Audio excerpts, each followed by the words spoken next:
Sir से मेरा अनुरोध रहेगा कि आप आए और इन्होंने एक अपने मन के भावों को कविता में ढालने की कोशिश की है। छोटा सा प्रयास उन्होंने किया है, तो उसको हम स्वागत योग्य पहले क्लास के आरंभ में ही हमसे सर आप ये बुक है।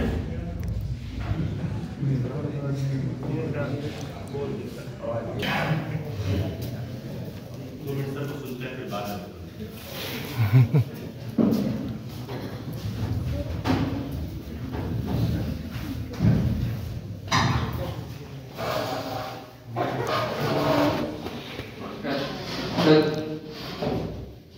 तो सभी को राधे राधे।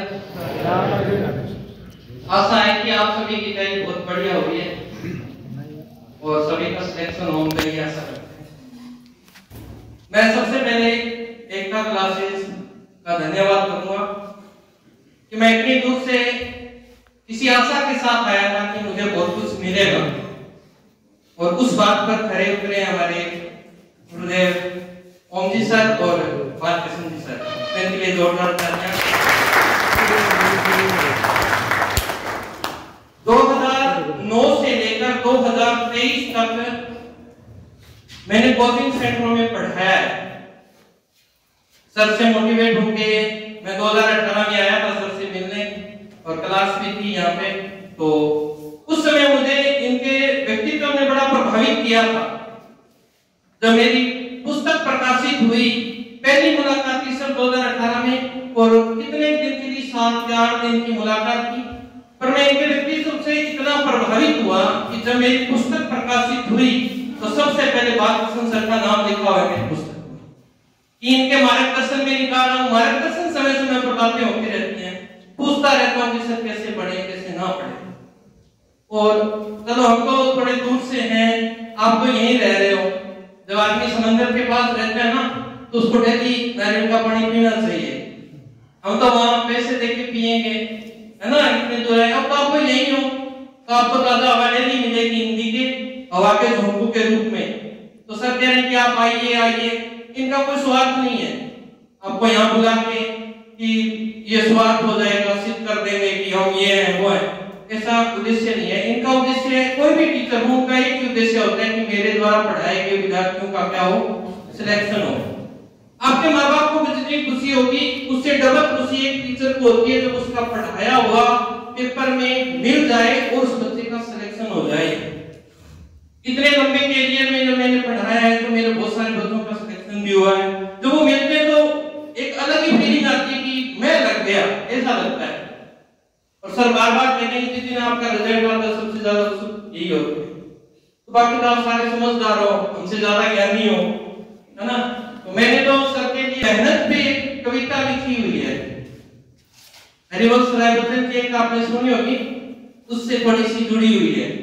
उसको थोड़ा आगे बढ़ाने का प्रयास किया है कि बिना मेहनत के जीवन का सपना साकार नहीं होता।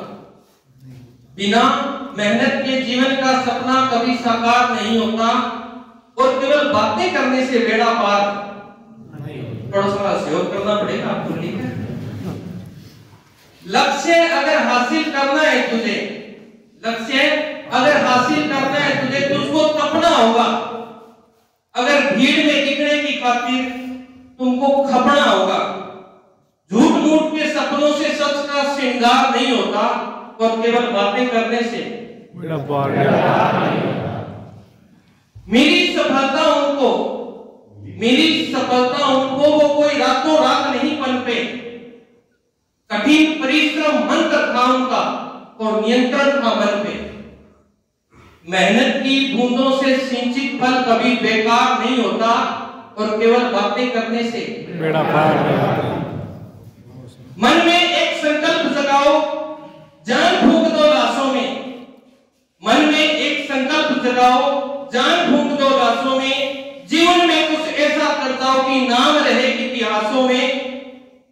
बिना कर्म के हाथों की लकीरों का कोई सार नहीं होता और केवल बातें करने से लास्ट पंक्तियां हैं कि तन की सुंदरता कटती है समय की तेज कटारी से। तन की सुंदरता कटती है समय की तेज कटारी से। मन सुंदरता बढ़ती है मेहनत के संग यारी से। वे दीवारें ढह जाती हैं, वे दीवारें ढह जाती हैं जिनका कोई आधार नहीं होता और केवल बातें करने से बेड़ा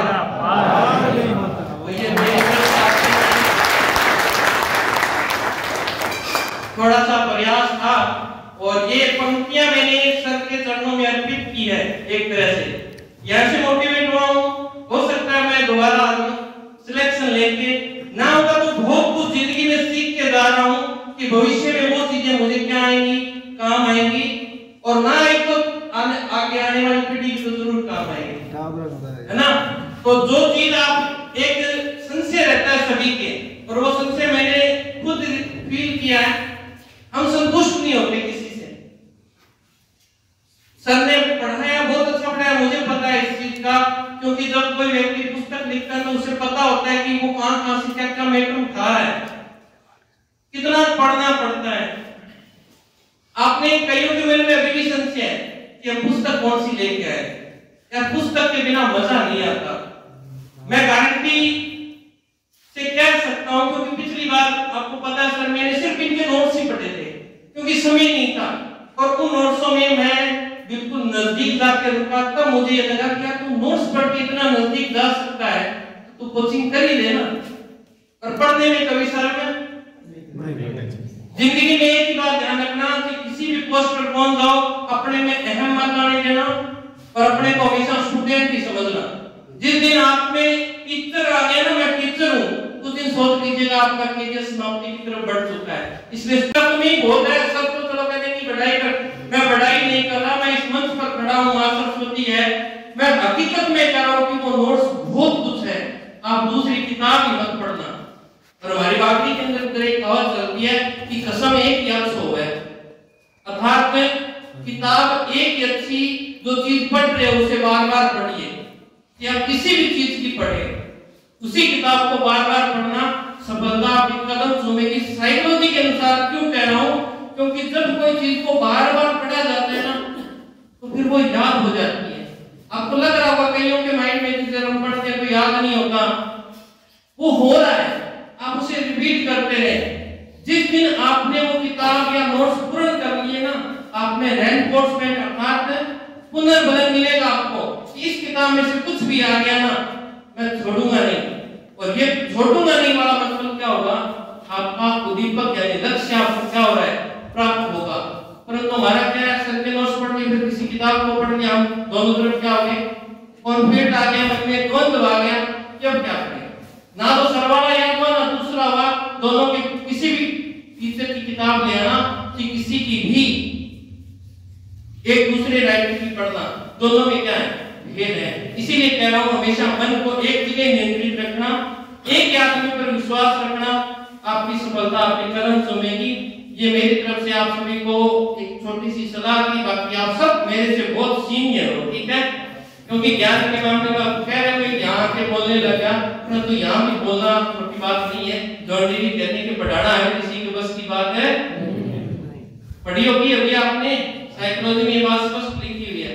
तो मैं शुभ कामनाओं के साथ आपसे विदा लूंगा, परंतु इच्छा हुई कि आप कुछ पंक्तियां सुना दी जाए, तो अच्छी लगी तो बहुत बढ़िया बात है, नहीं लगी कोई बात नहीं।